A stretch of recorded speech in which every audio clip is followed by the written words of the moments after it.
Para sa bawat Pilipino. Alam ko na buo ang galit ninyo sa akin ngayon. Nauunawaan ko rin kung bakit. Lalo na at malaki ang halagang nakataya. Pero bago kayo humusga, hayaan ninyong ipaliwanag ko ang buong katotohanan. Matagal akong hindi nagsalita dahil may direktang utos sa akin. Huwag nang bumalik ng Pilipinas at manahimik na lamang. Umalis ako noong July 19, 2025 para sa aking medical check-up. Nakaplanong bumalik pagkatapos ng SONA ni Pangulo. Pero habang papauwi na ako, tinawagan ako ni dating Speaker Martin Romualdez at sinabihan, "Stay out of the country. You will be well taken care of as instructed by the President." Noon naniniwala pa ako sa kanila, kaya't hindi ako bumalik. Tumikom ang aking bibig, sumunod ako, pero ang hindi ko alam, ang ibig pala nilang sabihin sa aalagaan ka namin ay gagamitin ako bilang panakipbutas sa kanilang kampanya laban sa korupsyon. Ginawa nila akong poster boy ng kanilang sariling kasinungalingan. Ngayon, hindi na ako mananahimik, ilalabas ko ang lahat ng katotohanan. May resibo, may ebidensya, at may pangalan. Nagsimula ito nung tumawag si Sekmina Pangandaman sa akin nung nagumpisa ang BICAM process last year, 2024. Ang sabi niya, katatapos lang ng meeting nila ni Pangulo at may instructions na mag-insert o magpasok ng 100 billion worth of projects sa BICAM. At sinabi pa ni Sekmina, you can confirm with Yusek Adrian Bersamin dahil magkasama sila sa meeting ni Pangulong BBM noong araw na yon. Tinawagan ko po agad si Yusek Adrian Bersamin at tinanong ko kung may instruction nga ba ang Pangulo na magpasok ng 100 billion during their meeting. Ang sabi niya ay totoo nga po. Right after our conversation, tinawagan ko po si dating Speaker Martin Romualdez at nireport ko ang instructions ng Presidente to insert the 100 billion projects. At sinabi niya sa akin, what the President wants, he gets. After ng ilang araw, nag-set po ng meeting si Sekmina Pangandaman at Yusek Adrian Bersamin sa amin ni dating Speaker Martin Romualdez sa Aguado Building in front of Gate 4 ng Malacanang at nandun din po si Yusek Jojo Cadiz. During the meeting, binigay po ni Yusek Adrian Bersamin ang listahan na worth 100 billion. Tinanong ko po si Yusek Adrian kung saan galing ang listahan. Ang sagot niya, galing kay PBBM mismo at binigay niya ito mula sa brown leather bag.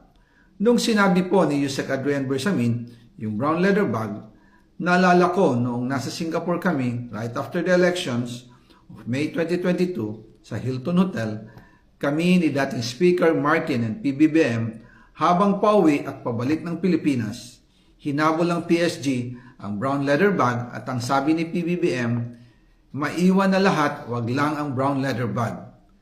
Kaya naniwala ako na utos talaga ito ng Pangulo. Pagkatapos ng ilang araw, I informed sina dating Speaker Martin Romualdez, Sekmina Pangandaman, Yusek Adrian Bersamin, and Yusek Jojo Cadiz na kung pwede 50 billion lang ang ipasok sa program funds dahil so sobra ang DPWH funds versus sa DepEd. In practice, hindi pwede na mas malaki ang budget ng DPWH kaysa edukasyon. And yung balance na 50 billion, ilagay na lang sa unprogrammed funds for the 2025 budget. Dahil Office of the President din ang nagre-release ng lahat ng unprogrammed funds. Pagkatapos ng isang araw, tinawagan ako ni Sekmina at sinabi ang mensahe ng Pangulo, ipasok ninyo yan dahil pinangako na sa akin ni Speaker Martin yan at hindi na pwedeng baguhin. Kumbaga, ang utos ng hari hindi pwedeng mabali. Again, I informed the Speaker and asked clearance about the instructions ng Pangulo. At ang sabi niya, wala tayong magagawa. Kaya po nagtataka ako kung bakit sinasabi ni Pangulo na hindi niya makilala ang budget, samantalang lahat na binawas at dinagdag sa mga ahensya ng gobyerno ay humihingi ng approval sa kanya si Sekmina Pangandaman. bago namin ginawa o tinapos ni Senator Chis Escudero during the BICAM. Sinabi pa ni Sec. Mina, everything is cleared with the President. Basta importante, pasok ang pondo na request ng Pangulo. The following day, sinabi ni Sec. Mina, approve na si Presidente BBM sa lahat na binawasan na ahensya. Masaya na ang Pangulo dahil naipasok ang gusto niyang 100 billion insertion. Wala pong perang napunta sa akin. Lahat po ng insertion napunta sa ating Pangulo at Speaker Martin Romualdez. Ako lang at ang aking mga tao, sila Paul Estrada, Mark Tiksay, at ang aking mga security ang nag-deliver papunta sa bahay nila Pangulong Bongbong Marcos at Speaker Martin Romualdez sa North Forbes Park, South Forbes Park hanggang sa Malacanang. Yung mga deliveries po ay merong record ang aking mga tao. Totoo po yung sinasabi ni Orly Gutesa na nag-deliver siya sa Forbes Park. Totoo din po ang sinasabi ni Orly Gutesa na nag-deliver siya sa Malacanang nung siya ay nasa Senado. Para mapatunayan ang mga litrato na deliveries ay lalabas ko po together with this video. After po ng approval ng budget sa General Appropriations Act of 2025, nagtanong po ako sa DPWH kung magkano ang kailangan na ibigay sa Office of the President o ang SOP na bigayan. Ang sinagot sa akin ay 25%. Ang ibig sabihin nito, 25% ng 100 billion ang SOP na kailangan ibigay kay BBM mismo. In total, 25 billion ang napunta kay Pangulong Bongbong Marcos. Kaya ngayon ay hinahamon ko si Ombudsman Remulla kung seryoso talaga siya sa mga sinasabi niya sa kanyang press release na idadamay niya pati si Martin Romualdez kung magbibigay ako ng ebidensya. Patunayan niya ngayon ang pronouncement niya. Imbestigahan niya ang fraternity Brad at ang kanyang kaibigan na si Speaker Martin Romualdez kung talagang tutupad siya sa tungkulin niya. Imbestigahan din niya si President Bongbong Marcos. Sabi nga ni BBM nung SONA, let's do it right at mahiya naman kayo, hindi po ba? Nananawagan din po ako sa Senado na imbestigahan ang 100 billion insertion ni Presidente. Alam ko po na hindi gagawin ni Ombudsman Remulla ang hamon ko. Pero magaling ang Senado sa investigasyon at ako ay naniniwala na dahil sa kanila, lalabas ang katotohanan. Yung pong listahan ng mga projects, ilalabas ko din kasama ng video na ito. Dahil dito, mas lalong darami ang ipa-file na kaso sa akin. Ginagamit ng administrasyon ang buong resources ng bansa para tumahimik ako, para masira ang aking kredibilidad. Darami din ang banta sa buhay ko at ng aking pamilya.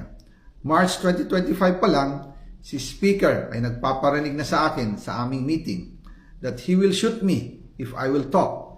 At pagkatapos niyang sabihin sa akin in a phone call na don't come home, he will take care of you, tumawag ulit si Speaker Martin at sinabihan niya ako na pag umuwi ako will be dangerous.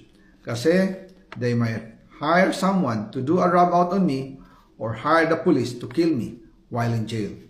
Una pa lang ito sa mga gusto kong ibunyag. Marami pa akong dadalhin sa liwanag. Isa na dito ay yung kay Henry Alcantara, ang DPWH boys, ang sinasabi nilang halaga sa ICI ay 21 billion. Hindi po totoo yan.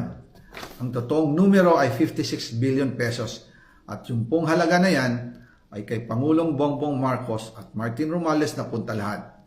Ilalabas ko po ang buong detalye sa darating na mga araw. Kaunting pasensya pa po. Sana po ay hindi nila ako mapatay bago ko mailabas ang lahat. Sa inyong lahat sa Pilipinas, lalong-lalo na sa aking pamilya, taos-puso akong humihingi ng paumanhin. Ginawa ko lang ang utos sa akin, pero ngayon, handa na akong harapin ang lahat. Uulitin ko po, yung pong pera, wala pong napunta sa akin. Dumaan lang po ang pera sa akin para i-deliver kay Speaker Martin Romualdez at Pangulong Marcos. Salamat sa inyong pag-unawa.